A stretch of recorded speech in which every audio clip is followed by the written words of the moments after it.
Hi, I'm Jane Hilsden, marketing consultant and founder of Dragonfly Marketing. Welcome to this episode of the How to Do Marketing Show, a no-nonsense podcast about marketing for small business. It's our mission at Dragonfly Marketing to put marketing on the agenda for every regionally based small business in Australia. Why? Because we know that when marketing is done properly, it can help your business grow. We believe small businesses are the backbone of our nation. When your business grows, it benefits not only you and your family, it benefits your whole community. Small businesses create a vibrant and connected economy. We employ local people, we donate to local charities, and we work together to build resilient and thriving regional communities. The How to Do Marketing Show is a podcast just for you and your small business. Bursting with marketing insight and information, this show will be a fabulous resource to help you know all there is to know about the topic of marketing for small business. So in this episode, we're tackling the topic of diversity and inclusion. Helping us deep dive into this topic today is the gorgeous Moreen Kamau. Maureen is a marketer and she's been living and working in Australia since 2018. Maureen grew up in Kenya, and one of the first things she noticed upon moving to Australia was her colour. The Black Lives Matter movement, for me, has highlighted that while I always perceived myself as being inclusive and embracing diversity, I've realised that I'm not doing enough in that space to really help make a difference. I first met Maureen at an online event hosted by a colleague of mine, Nina Christian, who was a recent guest on this show. She was talking about thought leadership. And in this event, Maureen, along with two other Aboriginal panel members, Karen Demery and Chantel Thompson, they shared an honest worldview about what it feels like not to be seen or heard. Maureen's presentation was entitled, "Whose Story Is It Anyway? Seeing and Incorporating Colour into Our Marketing." This really resonated with me, and I thought it was a really important message to share. So I hope you enjoyed this discussion with Maureen as much as I did. And more importantly, I hope that you take away some inspiration and some actions to incorporate more diversity and colour into your marketing. So I'd love to start the interview by asking you to explain, as a person of colour, what it feels like to be underrepresented in marketing and advertising material. Well, I think it's one of those things where it makes you feel very other and separated.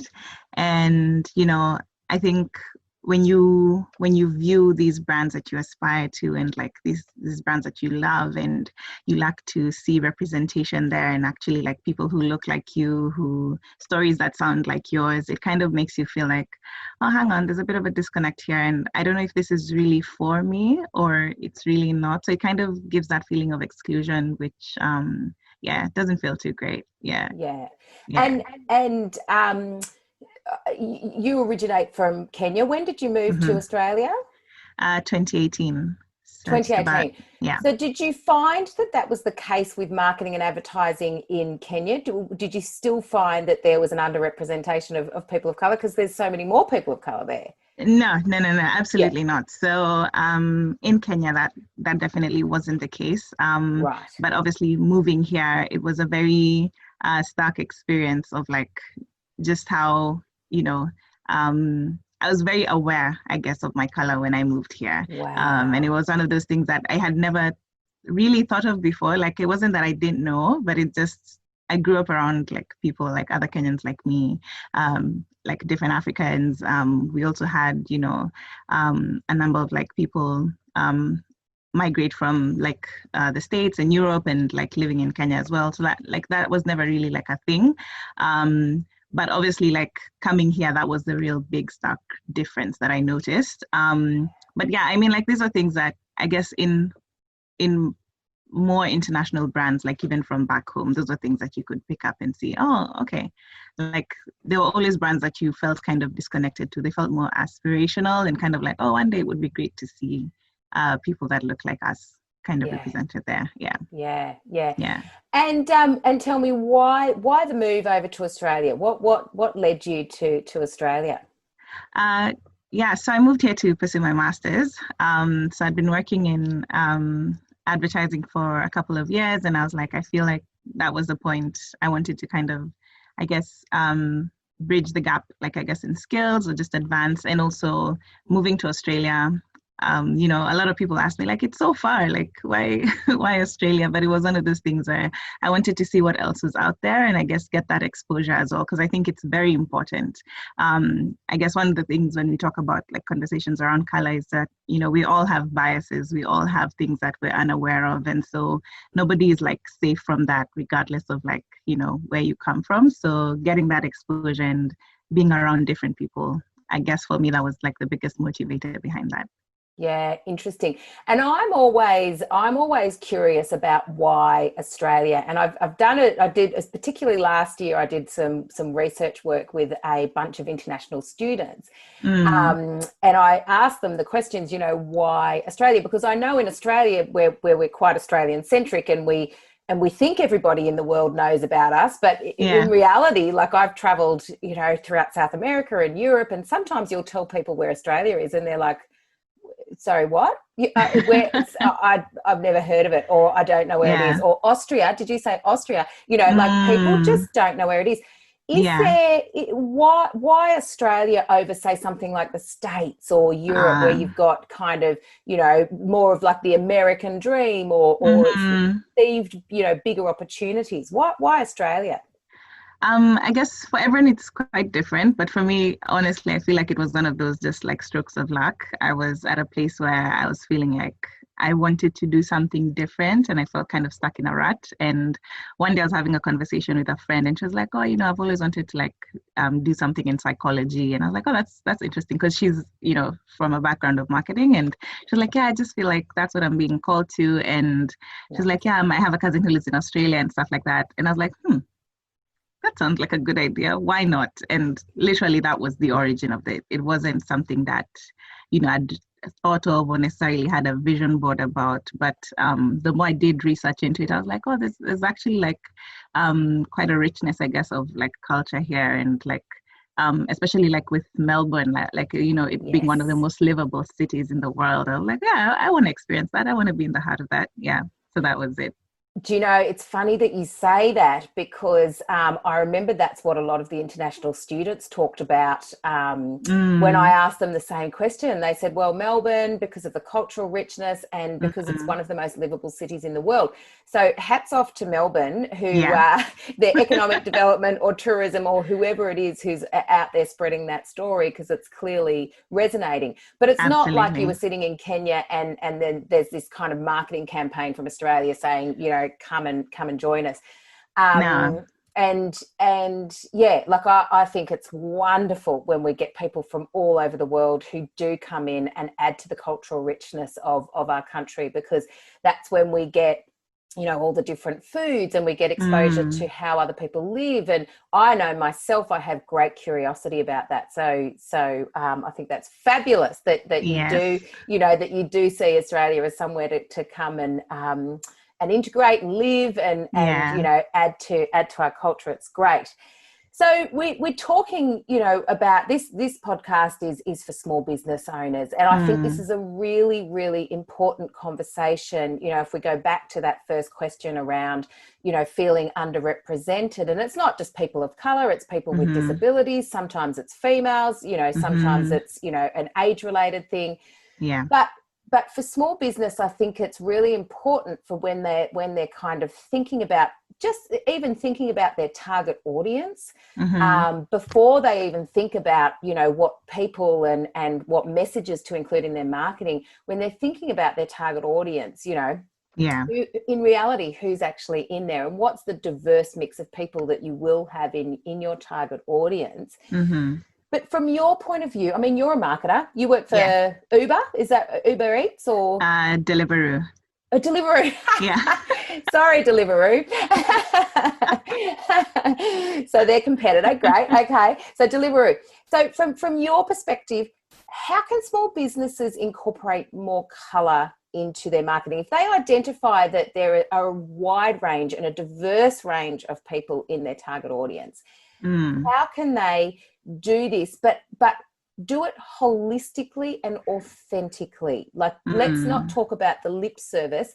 how can people incorporate more diversity and richness and inclusion into their marketing? Yeah, that's a great question. I think, as with anything, it starts with the why. Like, I think small businesses and people in general, you have to get to the root of why is diversity important to begin with. Why is this an actual conversation we need to have? Why does it matter? And I think once you come from that point of getting really to the heart of like, oh yeah, there's this audience that we want to reach, but deeper than that, there's the essence of this is the space in which we operate. These are the people who our businesses have impact on. And sometimes I think it's very easy to become detached, and you feel like, oh, well, this necessarily doesn't like apply to everyone. And, you look at it like a lot of times we think of it from maybe the B2C side of things, but even in the B2B space, like there still is that responsibility that organizations have in the spaces in which they operate, to be very inclusive and to be able to showcase different sides of the story. And I think starting with the question of why is this important, and like really internalizing that as an organization, I believe that's like a crucial first step, because a lot of people who skip over the why end up in the token gestures, end up in the, oh yeah, there's this trend going, we need to get on it, we need to be part of the conversation. But then that's what ends up coming off as inauthentic, because people start to dig deeper and they realize, oh, there's really nothing here. Like you don't really understand the issue. You don't really you've not really taken the time to actually like take into consideration the mix of people that you're talking to and what it is that matters to them and what stories are relevant to them when it comes to your business and the services and products that you are offering. Yeah, and you're absolutely right. It has to stem from a core value and a purpose, as opposed to a little bit of tactical activity that might be on trend and that might help you appear to be empathetic to a timely issue that's happening at the moment. And we saw quite a lot of that happen with the Black Lives Matter initiative and kind of momentum that took the world by storm. And you certainly had a lot of businesses, and look, a lot of them may have been very well intended, but as you said, when it is kind of a trendy thing that people jump on the bandwagon with for that time and that time only, it's not really making much impact. Yeah, that's true. And I think, the thing is, maybe you could be made aware about the severity of, an issue of diversity by events like what happened with George Floyd and things like that. Yeah. And it's okay to share your voice in that moment. But I think it's important for it to go deeper beyond that. Don't stop there. Because I think now that's I guess where a lot of the issue comes in that, you've jumped on this one thing, but then throughout your organization, you don't have necessarily that passion reflected for diversity, for people of color. And sometimes it's not even just about having a quota of like a certain mix when it comes to different people. But I think it's also like the people who are there. Sometimes it's the people who are sitting in the room. Do they have a voice? Do their voices matter within the organization? Do they have that space to impact change? Because I think sometimes it's easy to start thinking, oh, we need to recruit, we need to do this. Yeah. But sometimes it's actually like stopping and thinking, who do we actually have within the organization? Are there assumptions we've made? And can we stop and take a minute to actually recognize what level of diversity is there in the organization at this point in time? Because for small businesses, it is limited in terms of like the size of the organization itself. And so we're not asking, you must expand, the size of, your organization exponentially to accommodate diversity, but it's also like stopping and reflecting the people you engage with. Sometimes it's external suppliers. Do you have a bias for the kind of external suppliers you engage with? Is diversity a thing you consider even when you're outsourcing certain functions, or is it just something that's more of a blind spot? And it's okay. It's okay to come to the realization that, oh, hang on, there's a missing link here. There's something we actually need to do differently here. And so again, when you're always rooted back to the why, you don't get afraid when you come to a point of realizing, oh, there's a gap here. It now becomes a point of, okay, this is a thing for us. It's a place for us to show up and continue in this value of diversity and acceptance and being champions of that. Yeah. And why, in your opinion, why are some of the reasons that organisations should value this? Because there's probably some businesses that listen to this and go, okay, yeah, I get that, and I want to understand this space. For a lot of business owners, decisions will come down to profit and, financial decisions.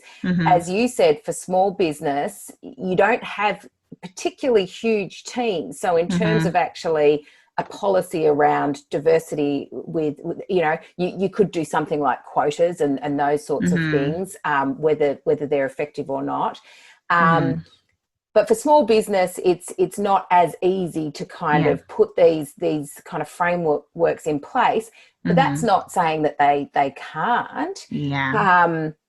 But what are some of the reasons why that they might consider this as something that perhaps will be of benefit, not only just to show up as good community members and people who are doing kind of the right thing by the human race, like that's a given, but in terms of business opportunities, why are some of the reasons why businesses should really consider having this authentic and value purpose-driven approach to inclusion and diversity?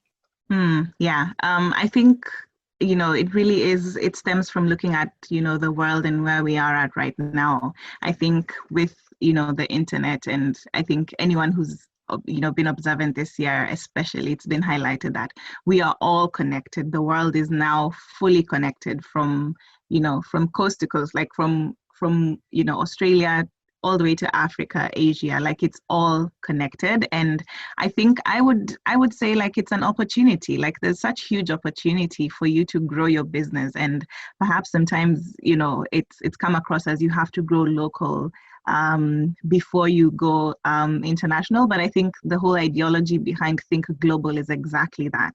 Like you need to view the entire world as this canvas of opportunity for you and for your business. And there are, emerging markets, where you and your business could actually have potentially like big impact to your bottom line, to the kind of innovation that you have, to the kind of problems that you're solving. And so I think having a lens of diversity, again, as you've said, it's not just for the feel good, I'm a good person, I can sleep, I can have a good night's sleep and my conscience is clean, but it's also like, what's the next step? What's the next frontier? And if you already have a mindset of diversity, it won't be a struggle looking into different markets and actually saying, hang on, well, we do this here in Australia.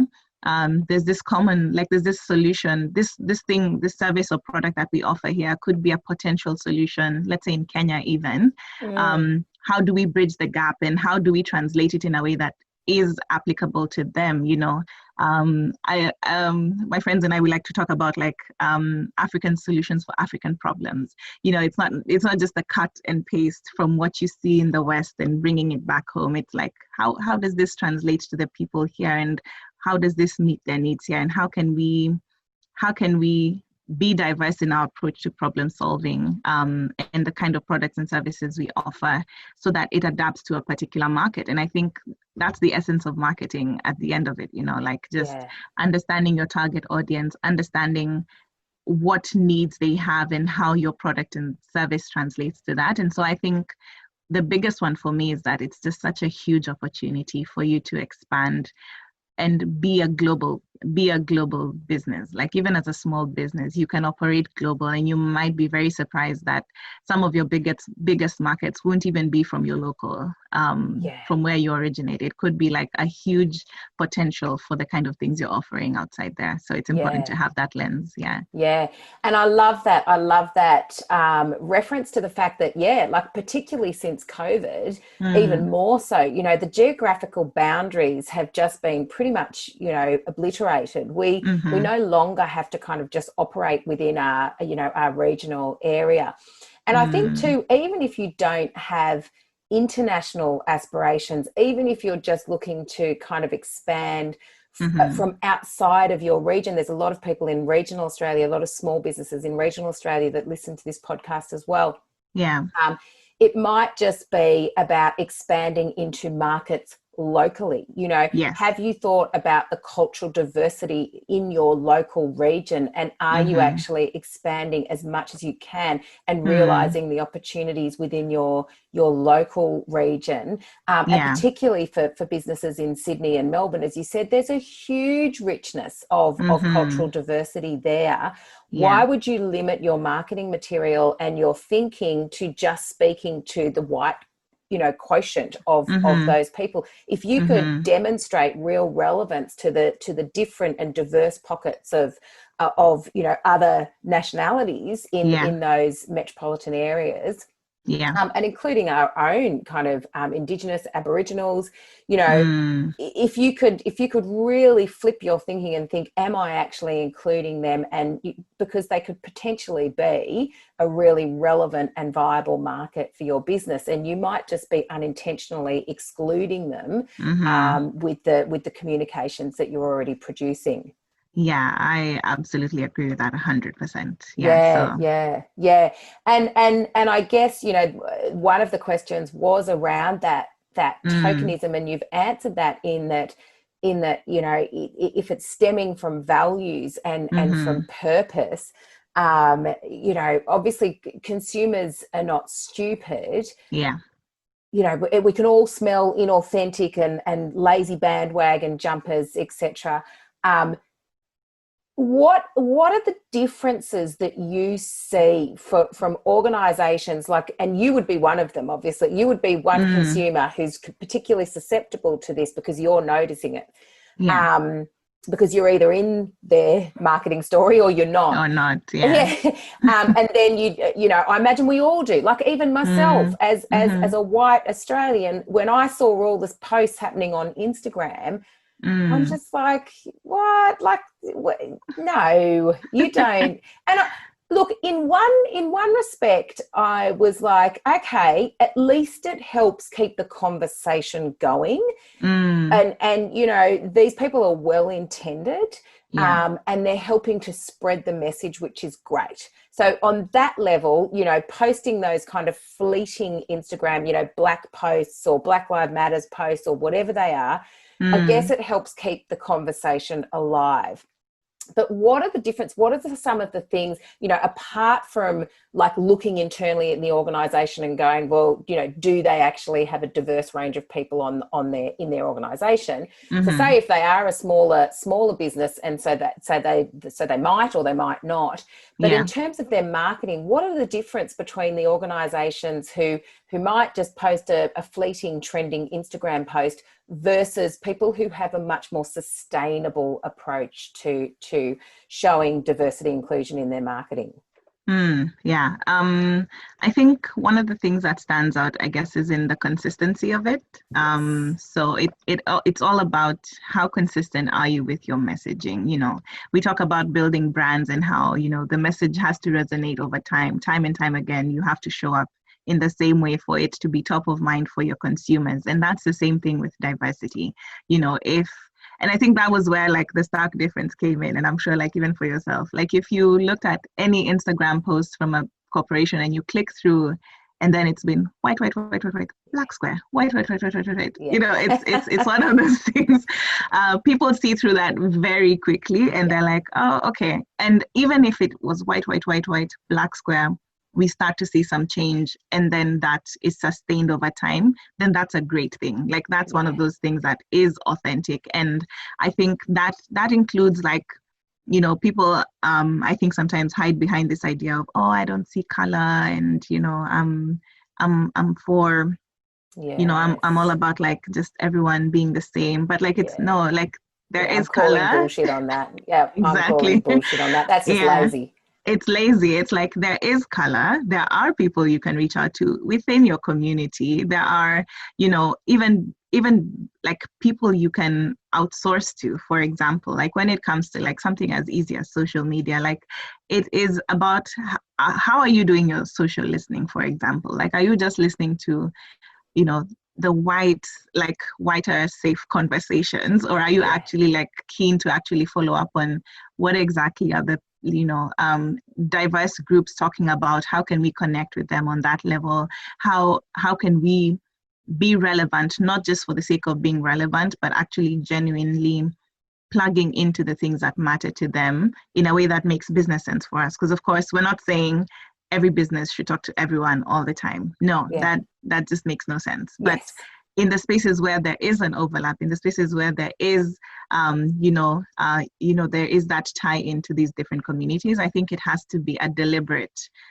thing. And sometimes it's something so simple as like even the kind of, let's say selection of, for example, like people to represent your business, let's say in ads or in your content, even the kind of people putting out the content itself. Like, do you have that diversity of perspective, or is it just, it's easy for someone to come from like copy paste something that's already been up there, put a stock image of a great, like nice looking Black woman and be like, we're diverse, but then that doesn't really connect with people. And so I think the key for me that has been a distinguishing factor is the consistency. And the consistency in it being a two-way conversation. I think, it's no longer just about brands talking at people and saying, hey, look at us, look at how great we are, look at all we're doing. It's about inviting people to have that conversation, like something as simple as brands doing like Q&As on their stories, like for Instagram, just to connect with people and actually see like what's going on, like behind your thinking, like what do you think about this matter, what do you think about this, and having a space where people can actually, it's a two-way conversation, it's a community, and your brand also becoming a safe space for people of color. And I guess, and so going out, and I completely agree with you there, and I guess it's also going out and asking those questions, but it's also being prepared to listen to the answers, regardless of whether they are convenient and easy answers for your business or not.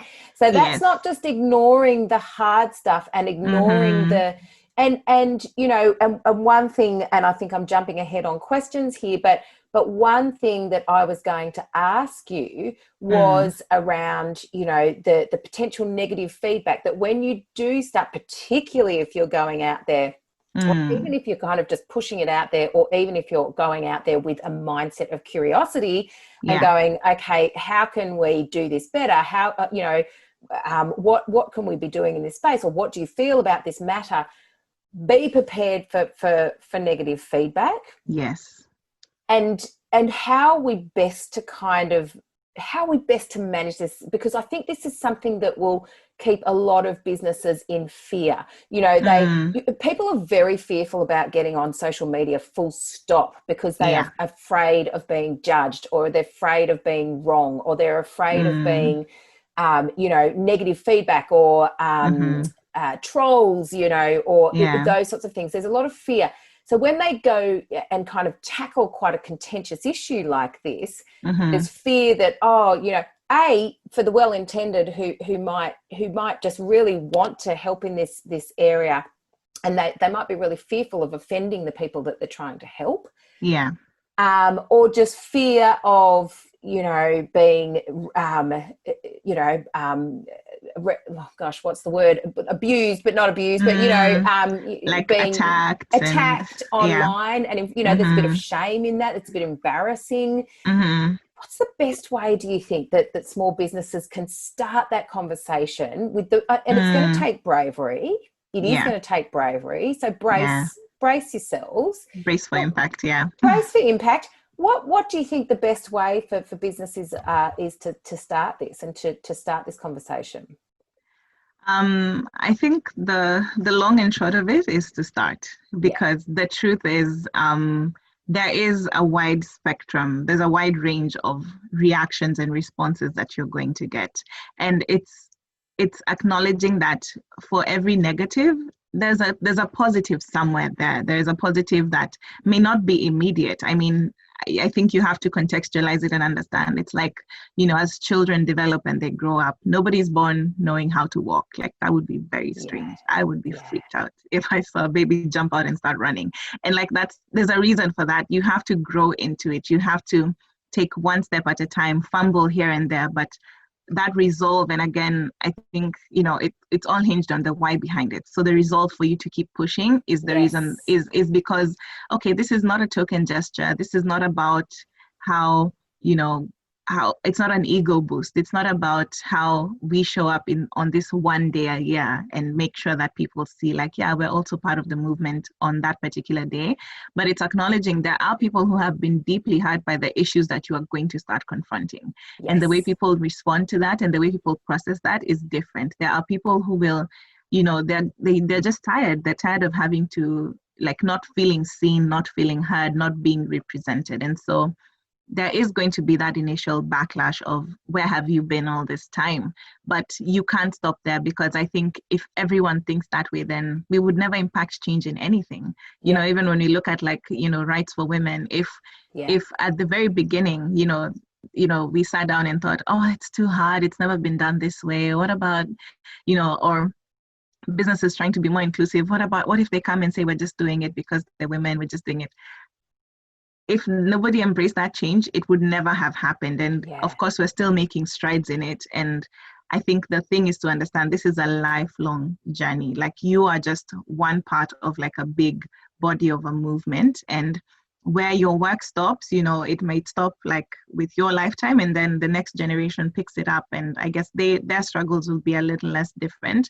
But I think the encouragement is like, if you're going to be about it, and like consistently show up for that and wade through the negatives. And I think, you have allies, you have people who are looking for those spaces where, organizations that are trying to be more inclusive, trying to be more diverse, trying to be a part of the conversation, collaborate with people such as those ones, trying to get a deeper understanding of like, how do I talk about this thing? And maybe like even taking the time to educate yourself and being like, oh, hang on, okay, is it okay to say it like this? Is it okay to say it like that?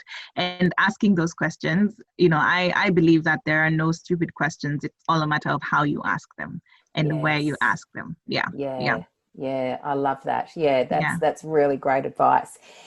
And as an alternative to perhaps speaking on behalf of Black, Indigenous and people of colour, what are some ways that we can powerfully share the mic?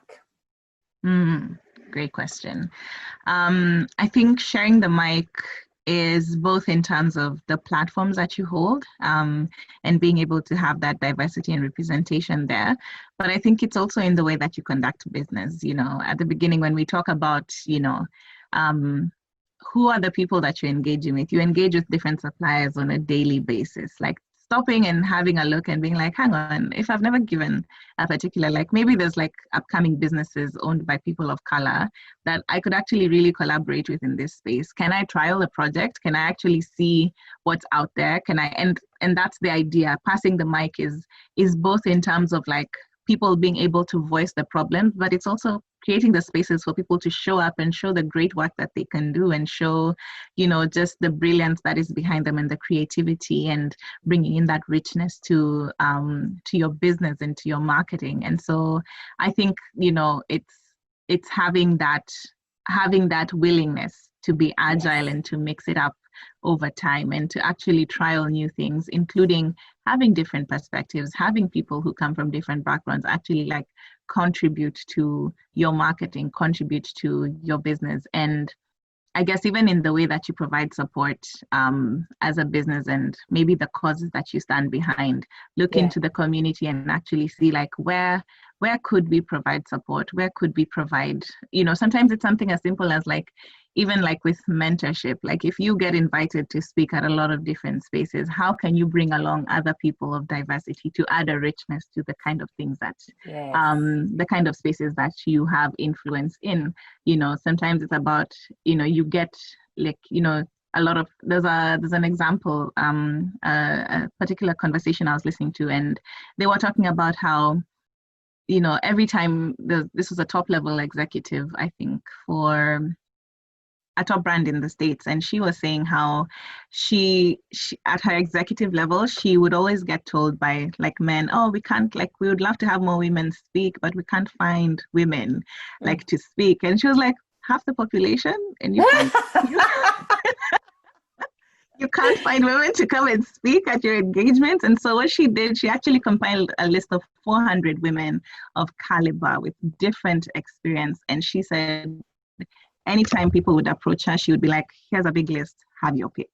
So don't ever talk about, and so like that's some of the things that, you know, we could do here, you know, if there's spaces you're being invited to, if there's conferences, if there's like, you know, different ways that we network, be like, okay, yes. I'm a champion for people of diversity. Here's a diverse list, have your pick. Like there's me, and if you're looking for other people as well, here's people that you can pick from. And I think that's a very powerful and simple thing to do. You know, it's literally just a recommendation of like, hang on, okay, we can tag this person along. And that way people get to tell their different stories.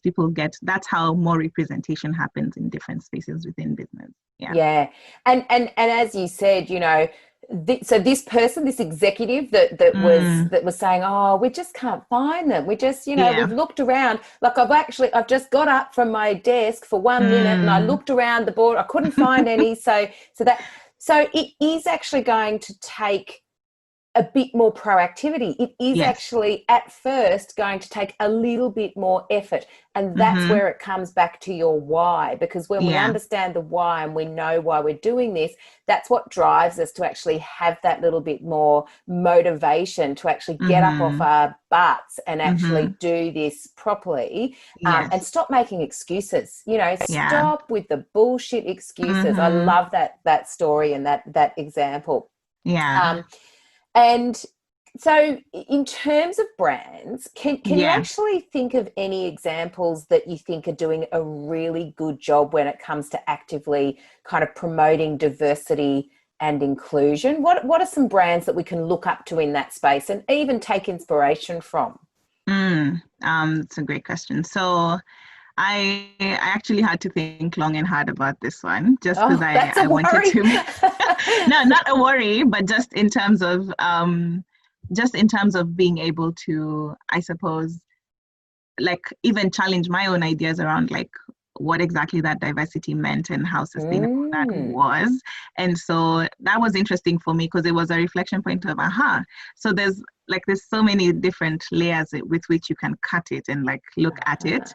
And so one of the brands that it comes to mind, and again, these are not brands that have done it perfectly, but they have started, you know, and I think that's the whole point of this. It's a lifelong improvement and work of and a body of work. So I remember this particular campaign that stood out for me by Dove.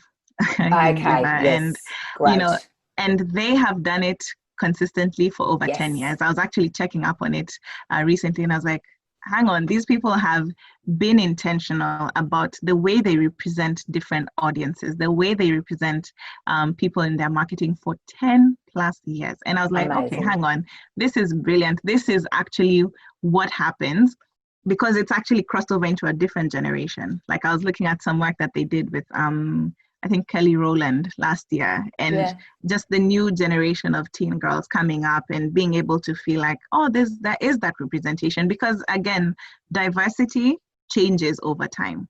So what we consider to look like diverse today, the more we integrate, the more we come together, it changes definition over time. And I think that sustained work, that sustained body of work for me, I looked at it and I was like, there's something here. There's something here to be emulated in just, they may not always get it right. And again, being able to work through that backlash of like, it's just big corporations trying to take advantage, and they've worked through it and they've shown through their efforts and their branding, like, you know, for 10 years, that's not an easy job to do because this is something that is changing hands over time. I'm certain it's not the same team that began the work that is sustaining the work to date.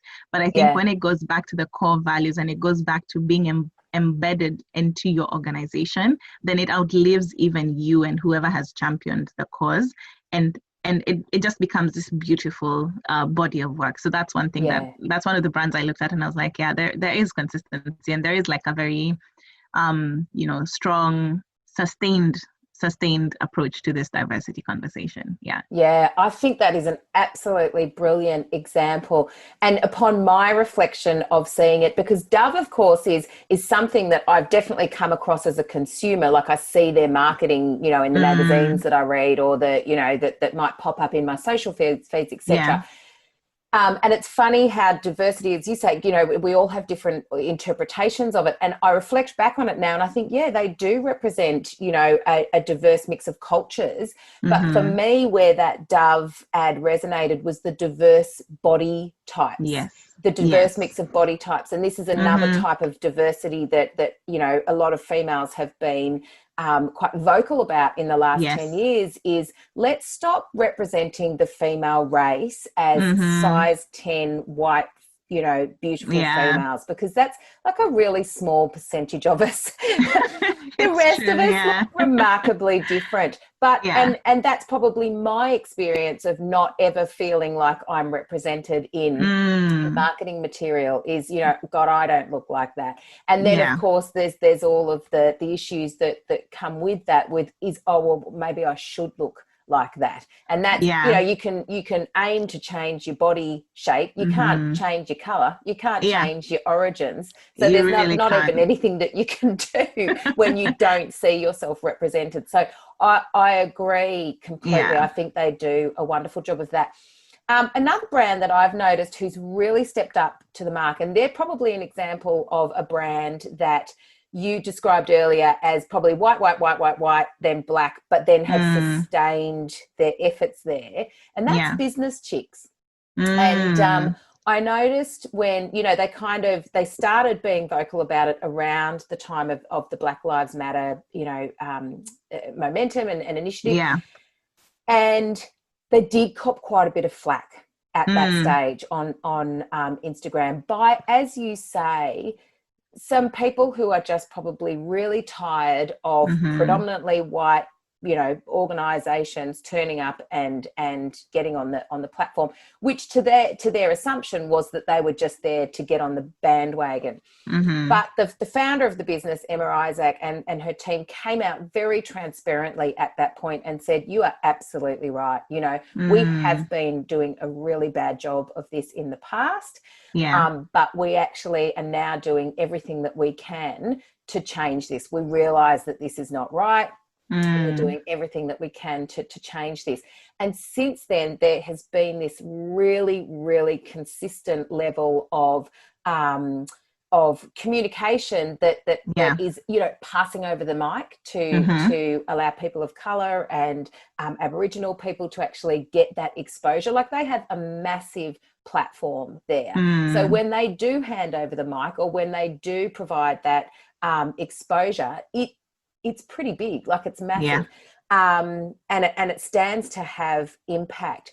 The fact that they have sustainably done this since that first incident, I think is fantastic. And as you say, not everyone's always going to get it right. Not everyone's going to be perfect at it. But if they continue to sustain this, I think they are some business leaders that could really create impact with a lot of business women. But this stuff takes time. It's not going to happen. You're not going to change people's entrenched, views and value systems overnight. This has to be sustainable efforts from a lot of different people, from a lot of different pockets of the business and the community as a whole.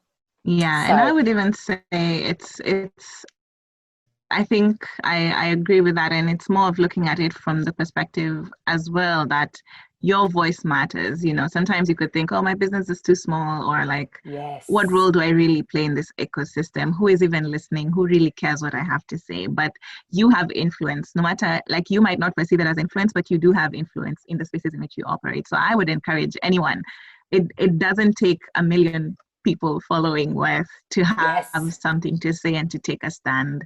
Even if you have like 10 followers on Instagram, those are 10 people who will go and impact 10 other people, and it becomes this ripple effect. So 100%. And that is such a good point, because don't just leave it up to the big organizations to go, oh, well, it's all right, Business Chicks have got it, good, I'll just engage, and engage with their posts and give a few, thumbs up and hands up emojis when they post that stuff.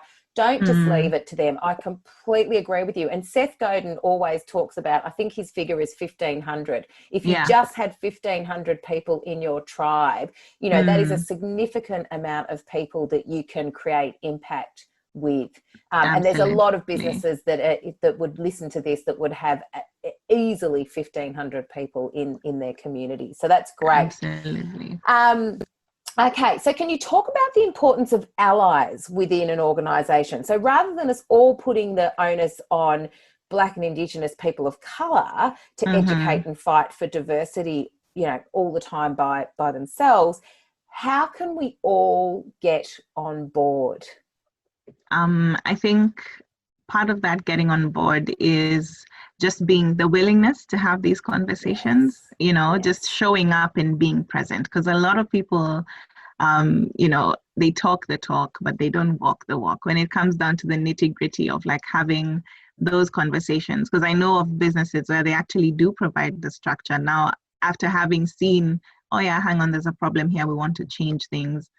But, you know, again, as you've said, the onus is left to like people of color, like, yeah, go discuss amongst yourselves, like what you want done and how you want it to change. But then the thing is, you know, we don't effect the change. We don't exist in this, you know, vacuum of just people of color where we have this island where we can do what we want to do and get on with it. But it's really about people showing up and actually being willing. As you said it earlier really well, just being able to listen and listening to understand and not listening to respond, and actually being able to ask the question of what can I do? Because sometimes it's very important. It's very easy for us to assume, oh, okay, then this has worked. This is what the framework for this particular company has been. So let's just cut and paste it. You know, going back to that phrase of African problems for African solutions, then you need to figure out for your business, like insert your business name here and insert your name there. Like we need to have our own solutions for our own problems, like within our organization, because as you said, the diversity gaps in your organization could be so different. Maybe for one organization, it's to do with people of color and their representation. Maybe for another, it's about like, you know, women and their representation there and people with disabilities and all these different things. And so I think being able to show up and have that empathy to listen and to understand, and then to invite that conversation of what can I do? Like what is the day-to-day thing that I can do, and not trying to blanket it, but actually being able to show up every single space and ask that question. What can I do in this space? What is the gap here, and what can I do in this space? And I think that's why allies are important, because we can't effect the change on our own because we simply don't exist in a vacuum. Yeah. And I think that's really, really good advice. And that's I know that's personally what I'm doing, because I think it was also this Black Lives Matter that for me really kind of, you know, heightened my awareness of my lack of focus on diversity and inclusion, and knowing that I hadn't done enough as a business leader and as a business owner. So I guess, and my immediate response was, right, okay, I need to kind of get in there and do something now, but I don't know what to do, and I don't know, you know, I don't want to just turn up on Instagram with my token post, because that would just be token. That's not coming from a space of genuine, authentic kind of belief. Well, it comes from a place of genuine, authentic belief, but there's not a sustained campaign here. That's just chucking out tactics for the sake of chucking out tactics.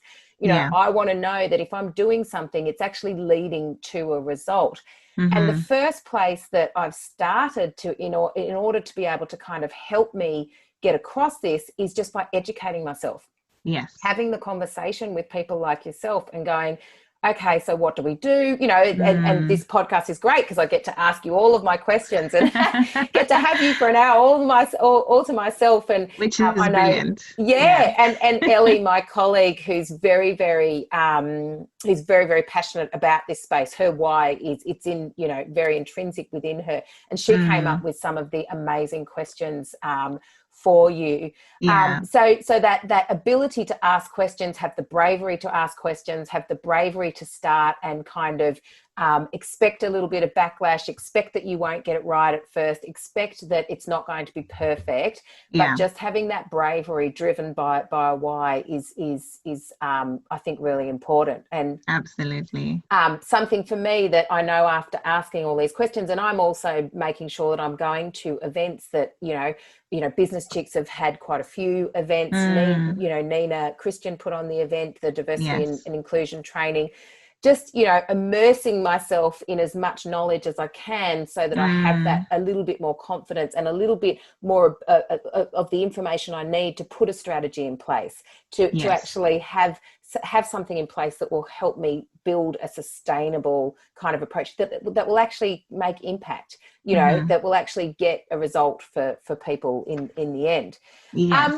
So we know now, after all these wonderful questions, that cultural sensitivity and competency in our marketing material is very important. What can you suggest any resources or courses that can better the cultural competency for marketers and communications professionals?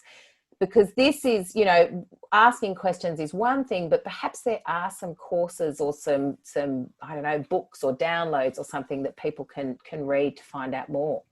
That's a great question. So I think it's kind of like there's so many resources out there.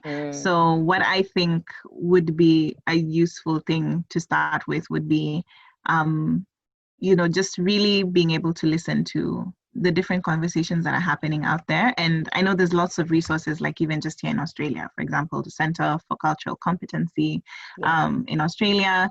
I was looking up as well.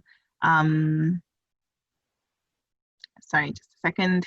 So again, Diversity Council Australia. So there's bigger organizations that put out resources that you could reference to. But I think also there's like lots of people who do training. So for example, the lovely ladies I had the privilege of being on a panel with in the previous discussion. So we have Chantel Thompson, who does a lot of work around, being able to give that training in terms of inclusivity and I guess the issues and the history behind like what Aboriginal people have gone through and how businesses can do better to become more diverse and inclusive. And so I think it starts with identifying what your particular gap is, and then just reaching out. Like I think you can find so many different people like on LinkedIn, reputable people who can link you to other communities. So for example, I would recommend Karen Demery, Chantel Thompson. These are people who have that depth of networks who they can connect you, and just by having that conversation of like, hang on, I feel like this is possibly where the gap could be, then being able to address it from that perspective. Because I think, again, as you've said, that conversation of diversity is so huge. If you were to start, like, it could be information overload, and that could scare people and make them feel like, it's too much for me, I'd rather not handle it. And so I think pick one area of diversity that you're looking to learn more about, and then reach out to different people who are working within that space. And I think, again, because of the world, the digital world that we're in right now, it's now easier to connect with people and to find different resources online to be able to learn more about it. And I think it's always like, and I think that's the hesitation in like recommending start here and journey through this particular course and do this thing, because it is very specific and it is very personal to individuals. And so that's what I would say, like, first identify what the gap is, I guess, in your knowledge and in your awareness of that diversity, and then seek out resources. And I think connecting with those two ladies, I would highly recommend them, especially like for the Australian context. I think they do incredible work, and they do work a lot with small businesses as well to kind of offer those trainings. Okay, great. I'm actually going to put their links to their LinkedIn profiles in the show notes, because they were part of that event, and that's where I met you, Nina Christian's event, and they were brilliant. And they were so honest, and they were, I think they're certainly their words to me, which was, just start, just be brave. And I think I mentioned something about, I feel really I'm feeling really nervous that I'm going to come across as this white privileged, person who's saying all the wrong things and seems completely disconnected from the issue. And I can't remember whether it was Karen or Chantel that turned around and said, well, see, you've actually got to see it as you're a white person with an opportunity. So yes. rather than think of it as the privilege, you actually have the opportunity to actually amplify our voices and to be heard. Yes, absolutely. And I thought, wow, well, that comes with great responsibility, which I'm very, prepared and happy to take on. But it completely flipped my thinking. I thought, yeah, you're right. I do have that opportunity, and I'll waste it if I don't do anything about it. And that would be a great shame. And that leads to my last question around, what do you think the missed opportunities are? So we talked about, yes, there's opportunities for expansion and having a broader mindset around where your business could show up in the world. But what happens, what are some of the, I guess, disadvantages that businesses might face if they don't tackle this issue of diversity and inclusion? Yeah, I think the biggest one for me is that, anything that's not growing eventually gets to a point where it dies. So for example, if you're not evolving in your thinking, there is a point where your business and your marketing will die. Your brand will come to a standstill and an actual death, because you're not in touch with reality. And I think we've seen examples of brands that have had that, taking this hard stance on, this is how we've always done things, this is who we're speaking to. We don't see the need of including different people in our conversations. We don't see the need of including different groups in our branding. And other brands have come up behind them who have embraced the attitude of diversity and have just taken off, and now they are no longer relevant. People just feel very disconnected. And so I think for me, the biggest missed opportunity will be, you will only get so far. You are actually boxing yourself into this, and you are actually putting in this ceiling for yourself if you refuse to embrace diversity, if you refuse to embrace that growth mindset. And I think, also just in terms of like, you're also limiting, I guess, your pool of creativity and your pool of talent and, the different ideas that you're able to get, because, the beauty of diversity is that people see things so differently. And so people have so many new approaches to tackling everyday problems that could enrich your business, could enrich the way you do things. Maybe even just coming down to an issue of just your efficiency within your organization. Somebody like, at an agency I used to work for, we used to say how an idea can come from anyone, even, the girl who prepares the coffee. And that's true. Because they have their stories, they have an opinion, they have a worldview, and that actually informs a lot of things. And so I think, for me, the biggest opportunity is that richness, the pool of richness that you would be able to get from diversity. And the risk, of course, is you risk your brand dying off, because yes, it may be challenging right now. Yes, we may have a long way to go, but if you don't hop on now, the train's going to leave the station, and it might be too late for you to hop on. So I would encourage anyone, get on it, trudge through the muddiness and the murkiness. Eventually there is going to be change. There is going to be, something beautiful on the other side of it. Yeah. Oh, I love it. What perfect words to end this interview with. I think that is so inspirational, and there is so much opportunity. And I love your link and your reference to that growth mindset, because, and for me, I just think this is, it kind of, if you're not willing to kind of have a growth mindset in something as important as this, it kind of goes to say that you might not have growth mindsets in so many other areas of your business as well. And you're absolutely right. That's when businesses become irrelevant and die out, because they sit, too complacently and maybe too arrogantly in the space that was relevant 10 years ago. So I think that's a really, really great point. And I just can't thank you enough for sharing your insight. This, for me, as I said, I have so many questions, so it's been so fantastic to have you come and answer some of those and educate me. provide me with the insight, but as well as the listeners, because I think there's a lot that they'll be able to take away from this. And I know for me personally, the first thing I'm actually going to go and do, I've done little bits within my business to try and change the way that I show up in a more diverse and inclusive fashion. But for me, the first thing that I'm going to do off the back of this interview is actually go and define my purpose around why is this important? Because I think that is one of my biggest takeaways from this, is that you can't just, show up with tactical kind of solutions to being in this space, even though you might be able to tactically sustain that. I think it's got to come from a greater why. So I think that was a fantastic point. Thank you so much for that, Maureen. And Thank you, Jane. I hope you have a wonderful day. Thank you so much. Please, if anyone is listening and they do want to connect with Maureen about this and ask any questions, where's the best place that they can contact you? I think the best place would be on LinkedIn. So just feel free to reach out to me on LinkedIn, Moreen Kamau. Pretty straightforward. Love to connect with you there, and continue this conversation. And if you're looking to just further this conversation and further your awareness around this, so you can reach me there.